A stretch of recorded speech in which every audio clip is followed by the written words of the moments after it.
In today's video, I'm going to teach you how to change the invoice number in QuickBooks Online. This is really useful if you're moving over from another system, following a specific numbering format, or you simply need to correct or adjust an existing invoice number to keep everything organized.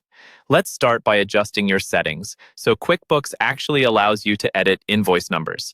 In your QuickBooks Online account, look to the upper right corner of the screen for the small gear icon. Go ahead and click that. From the menu that opens, choose Account and Settings.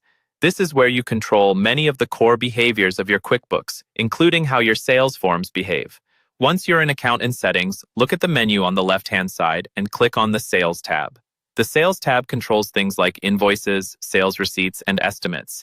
It's the place where we can turn on the option to use custom transaction numbers. Within the Sales tab, find the section labeled Sales Form Content.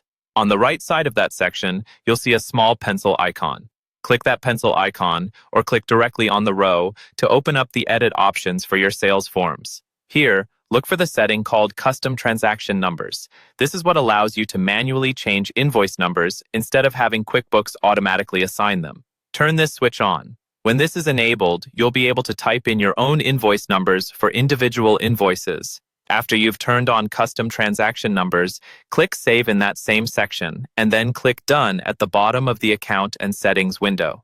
This locks in your changes and takes you back out to your main QuickBooks screen. Now that custom numbering is enabled, you're ready to change an invoice number. From the left-hand navigation bar, click on Sales and then choose Invoices. This will open your invoice list, where you can see all your existing invoices. Find the specific invoice you want to update.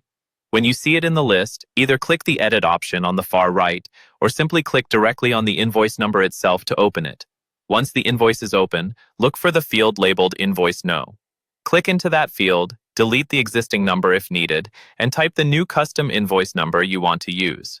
Make sure you choose a number that you haven't already used and keep it in a clean format, usually just letters and numbers without special characters, so your sequence stays consistent. When you're happy with the new invoice number, finish up by clicking Save or Save and Close if you're done working on that invoice. QuickBooks will update the record with your new custom number and you're all set.